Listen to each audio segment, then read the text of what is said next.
Hello, I'm Lloyd, and welcome to episode 6 of Pubs of the Shire. And I'm very pleased to have on this episode award-winning podcaster Nat Doig of Weirdinthewade podcast. In her show, based in Biggleswade, Bedfordshire, Nat explores the paranormal and gruesome aspects of the Shire and beyond. Check out her podcast on BBC Sounds. The interview took place in the smoking shed of the Whistle and Flute pub in Biggleswade with a surprise guest, a man and his dog. This episode includes ghostly tales, the power of Sheryl Crow, applying pub rules to social media, plus the importance of pubs in the community. Hello, I'm here at the Whistle and Flute pub in Biggleswade with Nat Doig, and it's an unseasonably cool June. We're in the smoking port, taking shelter with another man and his dog, and a young man yes. and his dog. Yeah. So hello. Hi, hello, Lloyd. Thank you for inviting me. That's okay. And right, so if you could tell us a bit about yourself. So I'm Nat Doig. I live in Biggleswade, and I have a podcast called Weird in the Wade, which is about all that's weird, wonderful, and a little off kilter in the town of Biggleswade and further afield in Bedfordshire, and sometimes I even go out of Bedfordshire. But yeah, the podcast is about spooky stories, history that's of a darker kind. I do the odd sort of Victorian murder story. Yeah. That's me. I do like a pub, and we've covered a few pubs in the podcast. That's me really. So there were a lot of pubs in Biggleswade. How many are there now? Oh gosh, a few. Yeah, there's still a few. Still a few. At one point, I think there were at least 30 pubs in Biggleswade, going back to the late 19th century at its heyday, and we had our own brewery, Wells's brewery, that then became Wells and Winch. Right. Where the brewery used to be is now the Asda. Which sadly so often happens with these old breweries. But we still have, I think it's at least 5 town centre pubs. We've got where we are now in the Whistle and Flute. Yeah. Pembroke Arms has just reopened, which is just over the road from us. And then if you go up into the High Street, on the High Street, we've got the Crown, which is an old coaching inn, one of the few sort of coaching inns that remain. We've got the Golden Pheasant, the Rose on the High Street. Yeah. And then just off the High Street, we have a really lovely old Victorian pub called the Wheatsheaf. Then a little bit further out of town, we've got the Yorkshire Grey and a new pub, the King's Reach. I've probably forgotten one of the pubs, but I think that's it for now. Yeah. So the King's Reach is a new one or a reopened one? Or? No, it's brand new. It was built for the new estate. Right. Yeah. So when they built the King's Reach estate, one of the stipulations was there had to be a pub, and I actually really love that. The fact that in modern planning, it was, if you're going to build a housing estate of that size, we need a pub. Yeah. I mean, they miscalculated with the size of the school they needed and had to start extending straight away. Oh, no. I know, but they got it right when it came to building a pub. Well, that's something, yeah. Priorities. Well, it is a social hub, so yeah. Oh, that's good. So have you got a favourite beer or drink you go to in the pub? So, in a pub, because my favourite drink really is tea. I just live on tea. Yeah. And I will drink tea in the pub, and I have to say the Golden Pheasant have even got decaf tea in for me, which I have in the afternoons. Yeah. But when it comes to beer, I am a beer drinker. I like an IPA, and I like a real ale. I'm currently drinking neck oil. Oh, yeah. But if I was going to have to pick a favourite, it might be the Cornish beers. So Proper Job. Yeah. Do like a pint of Proper Job, and it doesn't tataste the same out of Cornwall. No, I bet. No.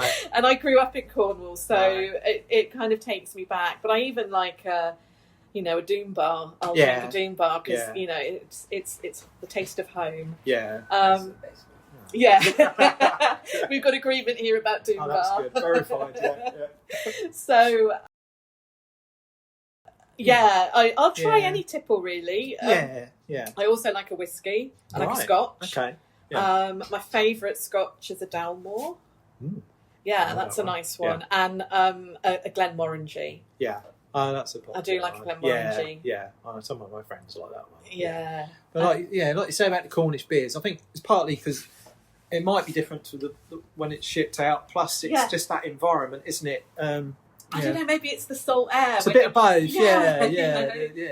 The cliff tops and the crashing waves, yeah. Because they always say one of the ones around here that you get, which is like Wherry from the Norfolk Brewery, that never quite tastes the same if it travels too far. So we're all right here in Bedfordshire, but if you drink some of the Norfolk beers, I don't know, up in Scotland or in Wales, it might not taste quite the same. Right. I do like a Scottish beer as well. Yeah, I found out about I've discovered an Edinburgh brewery called Barney's. Yeah, I don't know if you've heard of them. Oh, amazing! No. Yeah, and it's great. I chatted to the guy, the brewer, that was great. And by chance, I found out that Harry Enfield's brother-in-law is the guy who runs the brewery. So okay, that is so that's cool. an interesting link. Yeah, that is really cool. Kind of like it a little bit more now. Yeah, Harry Enfield's brother-in-law. Yeah, that's right. Yeah, it sounds like a Shaggy Dog story. I'm pretty sure that's. That's cool. So, I will. I'll look into that when I'm in Edinburgh next. And it's got a nice logo. It's Barney's, nice name, nice logo. So that is cool. Yeah.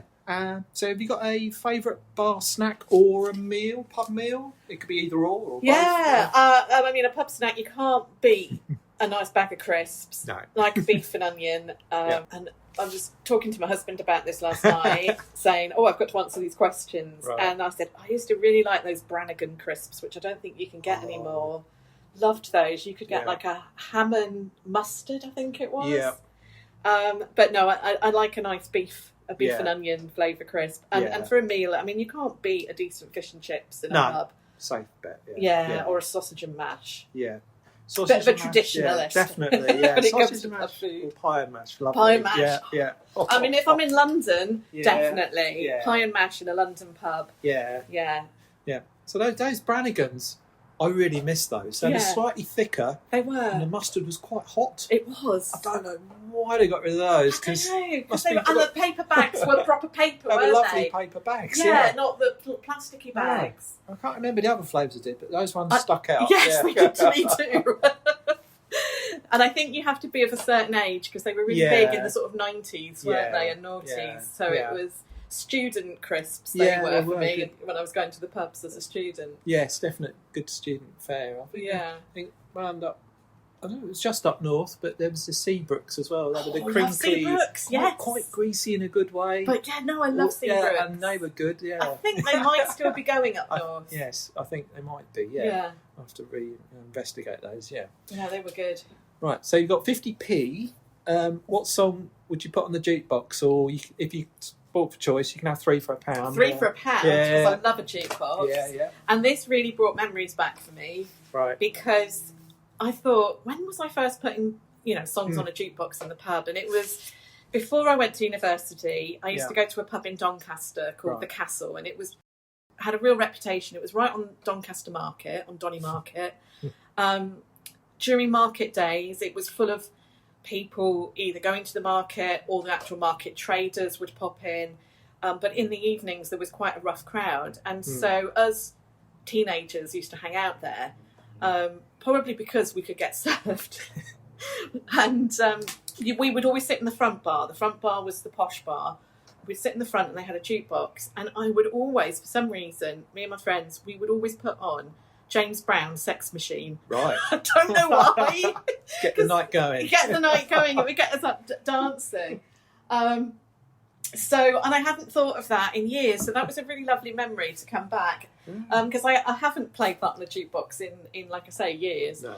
But now what I would probably put on is another one that gets me up dancing that I love to hear in a pub is Love Shack by the B-52s. Yeah. So I think that's always a great one. Oh, and I know what it was. The other one, if I'm in the sort of drinking whiskey, maybe feeling a bit more, moody, then it might be House of the Rising Sun. Love that one. Good choice, yeah. And I remembered now what my other choice was. It would have been Sheryl Crow, All I Want to Do, because it's a song about being in a bar. Yeah. And I that it is always a good one. It always seems appropriate to play a song about being in a bar. So I'm afraid I got 4 there. No, that's all right. No, it does vary from pub to pub. Yeah. Yeah. Oh, that's a good choice. Yeah. Yeah, I had a little anecdote about that song, but I think I won't bother. But All I Want to Do. It wasn't bad. It was just. Well, I'll say anyway. I can just delete it out. But it was club disco. And, just me and this guy at the end just dancing. I didn't know who he was. No. It's some old punk guy, and it was just for this song, it was such a funny...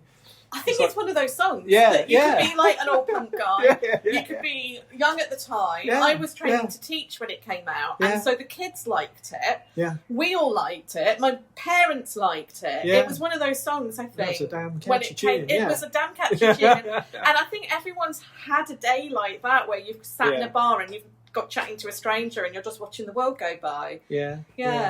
Yeah, a band that you've seen in the pub, best band you can recall seeing. So where I went to university in Stoke-on-Trent, there is a fantastic pub, I don't know if it's still going, called the Wheatsheaf, and it specialised in live music. And I saw quite an obscure 90s band there called Bang Bang Machine, and it was amazing. Oh. And the great thing about the Wheatsheaf was, because it was a pub, you could get as close to the band as... you could imagine. And I saw some great bands there. Yeah. There was always a regular band playing in the 90s called the Coffin Dodgers, which always made me laugh seeing that name. They were fantastic. Really great night. And also, as a student in Nottingham, I saw the Rolling Clones, the kind of Rolling Stones tribute act. Yeah. And they were playing in a tequila bar. It was a pub that had become a tequila bar, and it was very, very surreal night. But it was a great evening, and we went for drinks with them afterwards, and we just kept referring to them all by their Rolling Stones names. So, I was calling him Mick and Keith, and it was a great night. Probably the easiest thing to do, isn't it? Yeah, exactly. Cool. I love a pub band. Yeah. I mean, there's some great ones around Biggleswade. I saw a really good one at the Golden Pheasant back in April, doing your kind of 90s and noughties indie hits, and that is one good thing. I think definitely about Biggleswade is we still get a lot of live acts playing in the pubs. Yeah, I mean that's the thing about in a pub, a covers band ticks the boxes, doesn't it? It does. Gets everyone going. So have you got a favourite pub or a bar if you went to on holiday? So it could be holiday. I do, and it was from this year. Right. So I went back down to Cornwall. As I said, I grew up there for part of my childhood, but I left, this is really scary, but I left exactly 40 years ago. Well, actually, no, I moved there exactly 40 years ago, and I left about 3 years later. We were only down there for 3 years, but it was very important years. I moved there when I was 11, and we left when I was 14. So I made friends who were still my best friends. So I decided to go back on holiday with my best friend Tess, and we stayed in a little sort of terraced house right on the beach, and opposite the house, literally I could see the back garden out of my bedroom window, was the Mermaid pub. And it's known as the pub on the beach because it is on the beach. You couldn't get any closer to being on the beach, and at Porth, which is an amazing beach. And I think we ate every meal in that pub. Well, certainly one meal a day. Yeah. Every day we were in there having a drink and a meal, and it was February, so it wasn't kind of sitting outside weather. But we're going back in October. Right. We're going to stay in the same place, and I will be going back to the Mermaid. Sounds lovely. It is just great name as well. It's a great name. Yeah. The front of the pub dates back to at least the 18th century, and it was a coffee house. Oh. And then the back of the pub is new, and they think it was built during the Second World War, and it was used as a naffy by the RAF. Okay. So, and it's got that feel to it. When you walk in, it's very wide. You feel like you're walking into like a sports centre or somewhere. And then you turn to the left into this really tiny old bar, and you're suddenly back in the 18th century. Ah. And then you go out to the back, and there's this massive cavernous room which would have been used as the actual store and shop for the naffy. And then out the back, they've got a big, long outdoor bit, which in the summer, I believe they have like DJ nights actually on the beach. Oh, lovely. Yeah. The setting is gorgeous, and it's brilliant holiday pub. Yeah. I mean, even out of season, I think Cornish pubs are lovely. They really are. You can tuck yourself away. There's a bolt hole, or, you can hear the elements outside. Waves crashing. Perfect. Yeah. And there is a pub, I don't know if you've heard of it in Cornwall, called the Bucket of Blood. Yes. Is it Philbrick or something? I can't remember the name of the village, but I've always wanted to go there. I don't know why. It's such a great name, isn't it? Yeah. I have a feeling I may have been there. Right. I'd have to ask my parents. We've been down on holiday quite a lot. to Cornwall over the years after we left. So the Cornish pubs are amazing. Yeah. Yes, could I have 2 packets of dry roasted nuts, please? So, this is the big question, I suppose. Have you ever seen or sensed a ghost in a pub? Yeah, so considering that, my podcast is about spooky things and ghosts, and I've actually spent 2 nights in haunted pubs. So the first one, and funnily enough, they both have golden in the name. So the first one was the Golden Fleece up in York. I spent the night there. I didn't see anything, but I did wake in the night hearing some really unexplained and unaccounted for noises. It really did sound like someone was dragging furniture below me. And the next morning I asked the other guests that were staying there. There was about 6 of us staying. So not many people staying at the pub that night. None of them had been up and about. They were both a parent and a child, as in a teenage child. Yeah. So it was quite obvious that, they weren't wandering around at 3 a.m, dragging furniture about. No. They had some interesting experiences as well.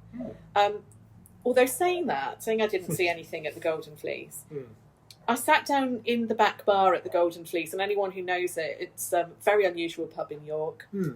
It's built on stilts under the ground rather than having foundations, which means it feels a little bit like a ship when you're walking around it. It's not firmly anchored. No.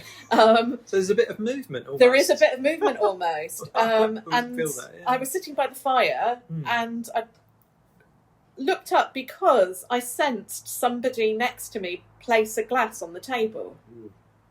But there was no one there, and no one had gone past, and nobody had placed a glass. No. It was very strange, but I really felt like someone had. When I was talking to the other guests at the hotel the next morning, at that very same table, someone had a very similar experience where they thought somebody had sat down, and they looked up to say hello, or my mum's sitting there actually, and there was no one there. So in a strange way. So a strange way, maybe I did see someone in the Golden Fleece who wasn't there. And it's interesting and reassuring that somebody else mentioned a very similar situation.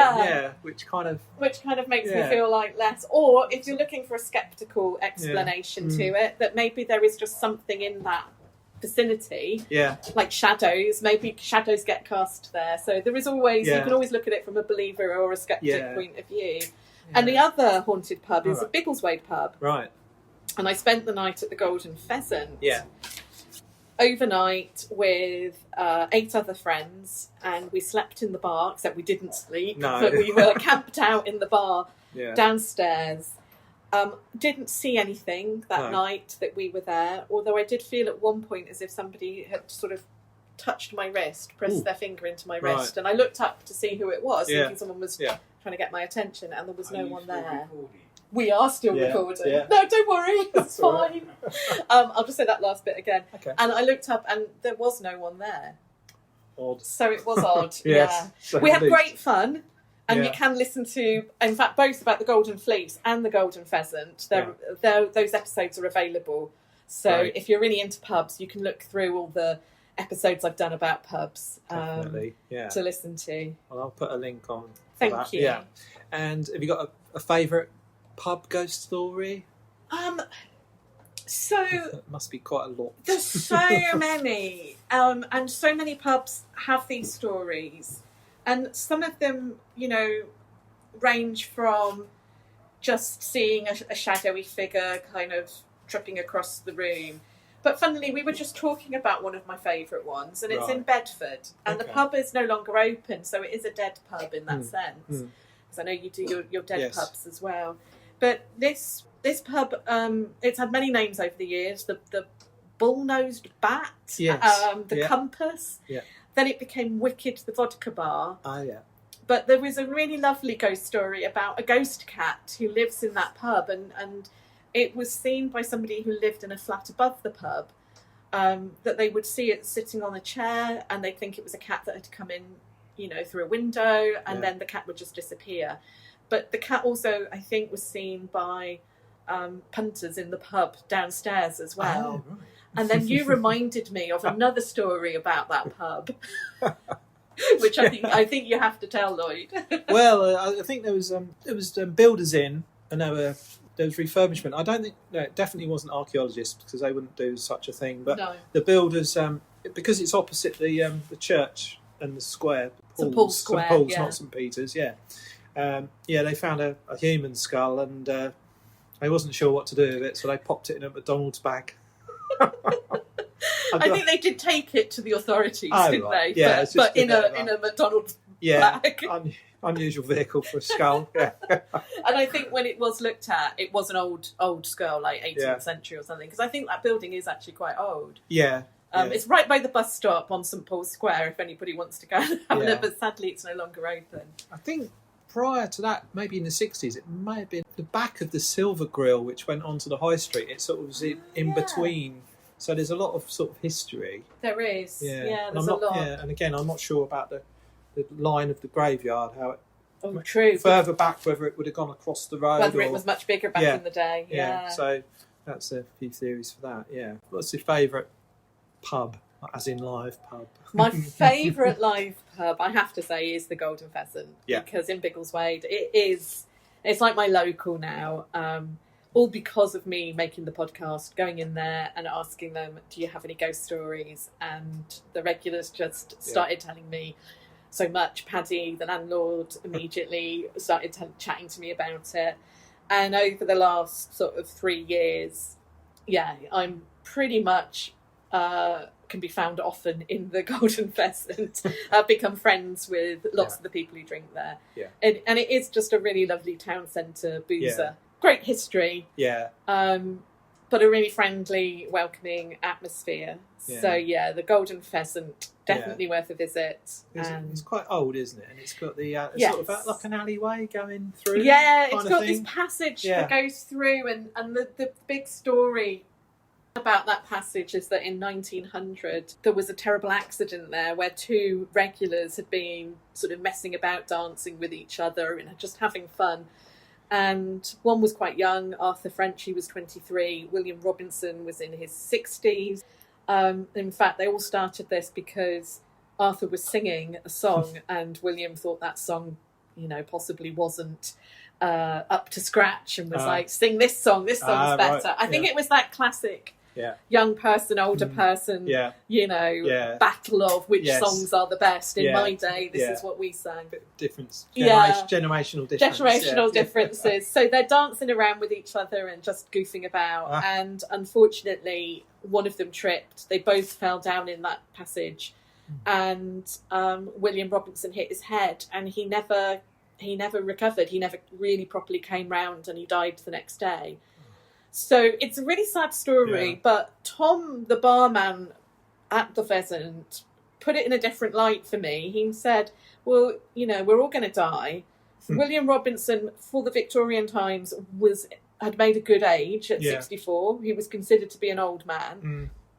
Obviously not so today, but back then this was seen as a good innings. Yeah. And if you're going to die...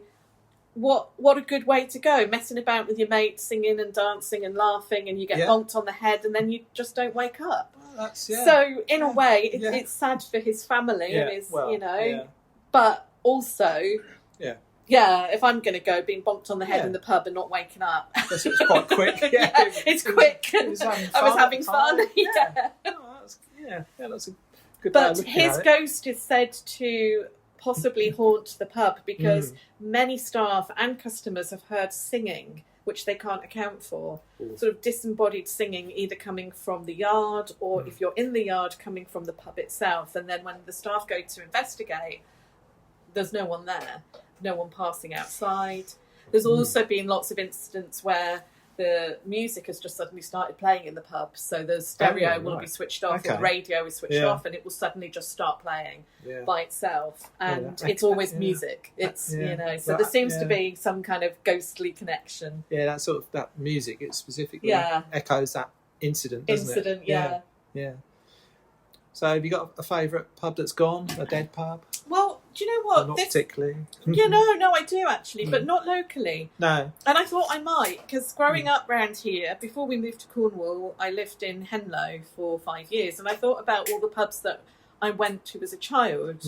The Crown at Shillington, because they all had good gardens. The Crown at North Hill, or is it South Hill? The one that's near it. Yeah, the North Hill one. That's very nice. That's really nice garden. Yeah. We used to go to. I mean, it didn't have a great garden. Well, it had a garden, but the Birds in Hand, which is at Henlow, had a garden. The Crown at Henlow Village had a great garden that we used to go in. Yeah. They're all still open.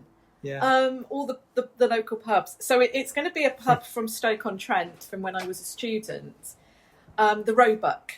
Now, anybody who's from Stoke will know that it used to be on Leek Road. It's been demolished and a sixth form college has been built in its place. Right. But when I was there in the 90s, it was the student pub. Every student, it's the first pub you went to when you were in Stoke, if you were based on Leek Road. They sold the Brannigan's crisps. Oh, well, perfect. It then became, and here's another blast from the past, it became a firkin pub. Oh, yeah. Can you remember those? Yeah. And I can't remember what it was called. You know, they were all called things like the Flower and Firkin or the Ferret and Firkin. Yeah. I can't remember what the Roebuck became, but it became a firkin pub. Yes, I forgot about those, yeah. And we used to, the food was cheap enough in the pub that you could sometimes, for a treat, have a pub lunch. Yeah. In the firkin pub when the Roebuck became the firkin. Yeah. But yeah, sadly, it is no longer there. And when I was a student, there was another pub called the Highland Laddie in Hanley, where I used. Literally, it was behind our house, and all of those houses and the pubs got demolished again about a decade or so ago. Yeah. But the Highland Laddie was such a backstreet pub. It was not changed since the Victorian times. It still had those beaten copper tables. Oh, I love those. Yeah. Yeah, it had those. There was a parrot in a cage. Oh yeah. They had a meat raffle. Classic. Yeah, you know, you could go in there and they would come and serve you cold cuts if it was a pub quiz, you know, that you didn't have to pay for. Yeah. So a lot of the pubs that I drank in as a student in Stoke sadly have gone and have been replaced by cool things like sixth form colleges that we definitely need. Yeah, well, that's true. Yeah. Do you think there's a sort of a relationship between pubs and folklore? Oh, definitely. I mean, highwaymen spring to mind, but beyond that, you know. I mean, I think every single pub that is on the eastern side of the UK has got a claim to Dick Turpin. Yeah. I mean, if you're on the A1 or near to the A1, you're going to say Dick Turpin stayed at your pub. So I think that kind of folklore is natural. It just builds up around the pubs. But they're the places where we tell the folk tales, as well as being the places where quite often those folk tales are made. If you think about so many stories, whether it's a ghost story, whether it's a folk tale, revolve around pubs. Yeah. They're told in pubs. In the past, it would have been songs that were sung in pubs. Yeah. The ballads, news were shared in pubs.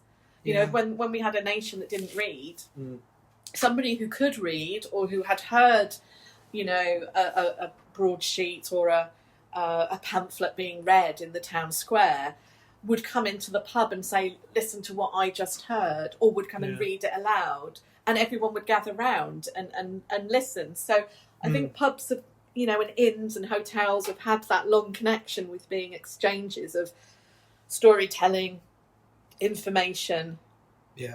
And I think that's why they've got such a link to sort of folklore. Yeah, I mean, folklore, it's about people. People are in pubs. It's just all... Yeah. And I think it's really hard to kind of remove that pub culture from the sort of British Isles, isn't it? We all in the United Kingdom and Ireland, we're very much pub based. Everything from wetting a baby's head, you know, that whole thing when a baby's born and the family come into the pub, to holding a wake, you know, or funeral reception in a pub. They really are places of life and death and everything in between. Yeah, that's it. It's a hub, a meeting place. Yeah. That was interesting what you said about like the news. It's like the people singing. It was all like an equivalent of a town choir, I suppose. Yeah. It was your news hub, wasn't it? A place for information and... It was the social media of the day. Yes, I suppose, Because it was social and it was where you'd go to find out what was happening. Yeah. And you know, I think in a way, if we thought of modern social media more like we think about pubs, we would have had more checks and balances in place, because, you know, a landlord can bar people if they're saying things that they don't like, or if they're causing trouble, or if they're upsetting other punters. And I think we should have developed social media in a similar way, as if, saying, well, somebody has to be in charge. Yeah. Yes to free speech. Anyone can say what they like in a pub. But if you say things that others don't like, then you might not get bought another drink. Yeah. That's quite poignant with current. Exactly. And if you say stuff and you're causing trouble that means other punters don't want to come in, the landlord is going to say, no, sorry, you're causing trouble. Yeah. So, and you can be barred. So, I just wish that social media had been treated like a pub. Needs a digital landlord. We do need digital landlords, I think. With a big tweed waistcoat to wag their finger at them. Ring a bell when things get, last orders. Going off all the time. Yeah. And maybe then we wouldn't necessarily, if it had pub hours, we wouldn't be on social media all the time. No. It would be more like a pub that you would go to for a set period of time to get your information, to socialise, to hang out under the watchful eye of the landlord. Yeah, absolutely. Yeah. Sort of make social media more like pubs. Yeah, that's a very good point. I like that. But I mean, the importance of pubs to me is it's not just for sociable, and not just because it's traditional, but it is traditional. But it's really important, like in towns and villages, for older people that or people are on their own to interact with other people. And it's priceless. It is priceless. When I go into the Pheasant, one of the regular drinkers there, he comes in for his cup of tea in the morning, is Barry, and he's really into his history. He's in his 80s, and we'll sit and talk about history. Sometimes he brings me in some of his collectibles. He collects watches, he collects pub memorabilia. He'll bring it in for me to look at, or books that he's got. And I always think that could be my dad in 10 years' time. He could be by himself, and I want there to be someone like me who's going to come into that pub and talk with him. The other thing that I love about the Pheasant, and it's like any pub really, but particularly the kind of pubs the community pubs, like the Whistle and Flute that we're in now, and the Pheasant. I saw a guy in the Pheasant came in and his phone charger wasn't working and he didn't understand why. No. So Tom the barman checked it out, worked out that it was broken, it couldn't be fixed, ordered him a new one. It was delivered to the pub and he came in the next day and collected it, and they checked that it worked. And I've seen Tom mending printers for punters. Lovely. Yeah. So, I mean, I also as a woman would know that if I'm in Biggleswade and I needed to say, I don't know, I was feeling a bit unsafe for some reason or just having a bad day, I can come in here at the Whistle and Flute and Teresa, the landlady, will look after me, That's great, So I think that aspect of pubs is just priceless. Yeah, absolutely. Yeah, it's beyond the fun and frivolity. There's lots of valid reasons and causes, and like you're chatting to the older guy, it's a mutual thing because he's enjoying, your company, and you're learning from him in ways that people tell you in the pub, you can't get that on the internet. No, you can't. I get told so many snippets about history for the podcast that I just couldn't find out anywhere else because you're hearing it from the horse's mouth or from someone who's... I recently had somebody tell me some information about Tempsford Airfield in the Second World War that they'd got from their 99-year-old grandmother who had worked there. Yeah. And it's like, well, I'm not going to get that online, but in the pub, somebody will, give me that information. Yeah. No, that's brilliant. Yeah. So I think that's it. Yeah. Thanks a lot. No, thank you for having me, Lloyd. It's been brilliant. Thank you.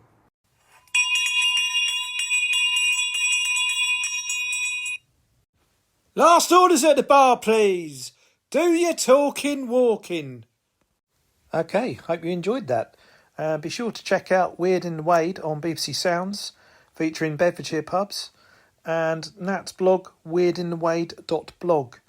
And please like and subscribe to Pubs of the Shire. Thanks a lot. Bye.